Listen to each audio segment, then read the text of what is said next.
In the high stakes of NHL drafts, few names evoke as much discussion and disappointment as Nail Yakupov. Once hailed as a potential game-changer, Yakupov's journey from first overall pick to one of the biggest draft busts in NHL history is a cautionary tale of unfulfilled potential and missed opportunities. Before we dive into the fascinating story of Nail Yakupov, take a second to hit the like and subscribe buttons if you haven't already so you don't miss any of our other upcoming videos. Now let's unravel the tale of one of the NHL's biggest draft busts. Before we look at what went wrong, let's rewind to 2012. Yakupov was the consensus #1 pick, dominating the Ontario Hockey League with the Sarnia Sting. In 2 seasons, he amassed an impressive 170 points in just 107 games. Scouts were enamored with his scoring prowess and his ability to create highlight reel plays at high speed. The hype was real. Yakupov was pegged to be a perennial 40-goal scorer in the NHL. The Edmonton Oilers, with the first overall pick, seemed to have struck gold. But as we know now, things didn't quite pan out as expected. Mark Seidel, chief scout of North American Central Scouting, remarked, "At the time, it was deemed to be just an okay draft. When you look back almost 8 years later, certainly it was disappointing and one of the more disappointing over the years." So what exactly went wrong? Let's break down the various factors that contributed to Yakupov's fall from grace. First up is a skating misassessment. Scott Housen, a former assistant GM with the Oilers, pointed out a crucial flaw in Yakupov's scouting report. Quote, "His skating was overrated. He looked like he was a good skater. He had some quickness, but he was a wide track skater, so after the first couple of steps, it wasn't special." This misassessment of Yakupov's skating ability proved crucial in the NHL, where speed and agility are obviously paramount. The ability to create separation from defenders and maintain speed through turns is crucial for offensive players, and Yakupov's limitations in this area became increasingly apparent as he faced elite competition. Then there's the defensive deficiencies. One of the most glaring issues in Yakupov's game was his lack of defensive awareness. In his own words, Yakupov admitted, quote, "I don't really like playing without the puck. Skate all the time and do forecheck and hit somebody every shift? I don't think it's my game." This attitude did not sit well with coaches who expected a more well-rounded game from their top players. In the modern NHL, even the most offensively gifted players are expected to contribute defensively, and Yakupov's reluctance to engage in these aspects of the game limited his ice time and the trust coaches were willing to place in him. Then there was the coaching carousel. Yakupov faced the challenge of adapting to new systems and expectations with alarming frequency. In his 4 seasons with the Oilers alone, he played under 5 different head coaches. Yakupov himself noted the difficulty, saying, quote, "It was a challenge to have a new coach every year, which made it hard to build momentum in systems, chemistry, and confidence.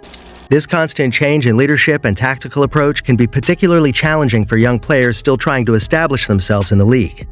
Each new coach brought different expectations and systems, requiring Yakupov to constantly readjust rather than building on a stable foundation. Then there's the Dallas Eakins factor. Yakupov's relationship with coach Dallas Eakins seemed particularly problematic. Yakupov said, quote, "Eakins just didn't like me. He told me like defense, defense, defense. He wasn't teaching, kinda. If you know a player's doing something wrong, you gotta tell him. I never learned how to play. He basically never taught me. That guy was just weird, I don't know." Yakupov further elaborated on the deterioration of their relationship. Quote, "It was so bad after that, being healthy scratched in Toronto. I was shocked and lost everything, like energy, momentum. I felt nervous, lost control." This breakdown in communication and trust between player and coach likely had a significant impact on Yakupov's development and confidence during a crucial period in his career. Then there were language barrier issues and cultural adjustment. Yakupov claimed that he faced challenges off the ice as well. He mentioned that the draft process was a bit overwhelming due to his limited English skills. This language barrier and other issues may have impacted his ability to communicate effectively with coaches and teammates, potentially hindering his development. Adapting to a new culture, especially at a young age and under intense scrutiny, can be a significant challenge. Yakupov's struggles in this area may have contributed to feelings of isolation or misunderstanding, further complicating his on-ice performance. Then there were the expectations and the pressure. As a first overall pick, Yakupov faced immense pressure to perform immediately. Of course, the weight of these expectations, coupled with his own desire to live up to the hype, may have negatively impacted his play and decision-making on the ice. The pressure to justify his draft position likely led to Yakupov trying to do too much on his own, rather than playing within a team structure.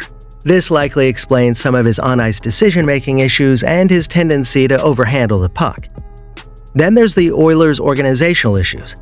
It's worth noting that Yakupov's tenure with the Oilers coincided with a period of organizational instability. The team's constant losing and frequent changing in management and coaching staff created a challenging environment for young players to develop. The lack of veteran leadership and a winning culture may have made it difficult for Yakupov to learn the habits and mentality necessary for success in the NHL. The constant turnover in personnel also meant a lack of consistent mentorship for young players. Then we have the lack of positional versatility. Yakupov's struggles to adapt to different roles and positions within the team limited his value. His effectiveness was largely confined to offensive situations, making it difficult for coaches to utilize him in various game scenarios. In today's NHL, versatility is highly valued, and players who can contribute in multiple situations and roles are more likely to find consistent ice time and success. Yakupov's specialization as purely an offensive player made it challenging for coaches to fit him into their lineups, especially when he wasn't producing points consistently.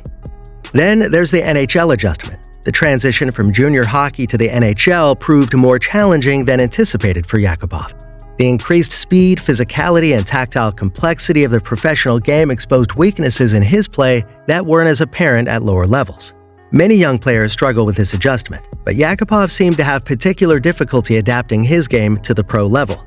The time and space he enjoyed in junior hockey simply weren't available in the NHL, and he struggled to adjust his playing style accordingly.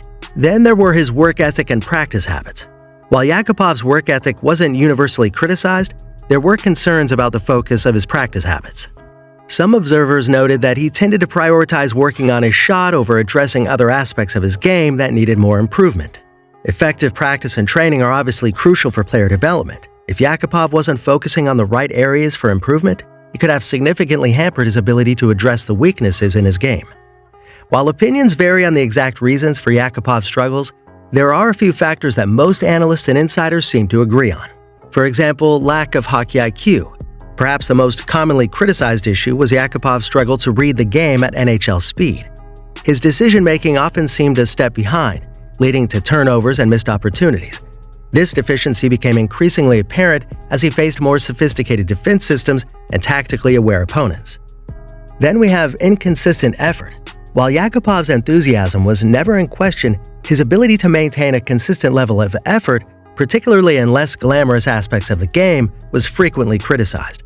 This inconsistency made it difficult for coaches to trust him in key situations and likely contributed to his decreased ice time.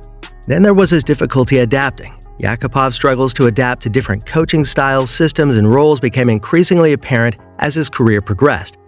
This inflexibility limited his effectiveness and value to teams. In a league where adaptability is crucial, Yakupov's inability to adjust his game became a significant liability.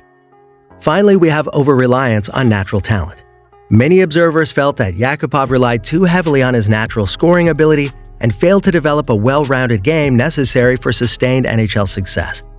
While his shot and offensive instincts were undeniably impressive, they weren't enough to compensate for the other deficiencies in his game at the NHL level. The story of Nail Yakupov serves as a sobering reminder of the complexities involved in player development at the highest level of hockey. While immensely talented, a combination of personal limitations, organizational instability, and perhaps unrealistic expectations contributed to his status as one of the biggest draft busts in NHL history. Yakupov's case highlights the importance of not just skill, but also adaptability, hockey sense, and a well-rounded game in today's NHL. It also raises questions about the responsibilities of organizations in developing young talent and the challenges faced by players adjusting to a new culture and language. So as we reflect on Yakupov's NHL career, it's important to remember that behind the statistics and bust label is a young man who faced immense pressure and struggled to find his footing in a highly competitive environment. His story serves as a valuable lesson for future prospects, teams, and fans about the unpredictable nature of player development and the myriad factors that contribute to success or failure in professional sports. In the end, Yakupov's NHL journey, while disappointing, offers important insights into the challenges of talent evaluation, player development, and the complex interplay of factors that determine a player's success at the highest levels of the sport. It's a reminder that even the most promising prospects face a long and uncertain road to NHL stardom, and that success is never guaranteed. no matter how high the draft pick or how great the initial promise. Hey, if you like this deep dive into Yakupov, do me a favor and hit the like and subscribe button, and don't forget to hit the bell icon so you never miss another video. And speaking of other videos, if you like this one, you'll want to check out the draft day disaster that made one team rich. Tap now to watch it, and we'll see you in the next one.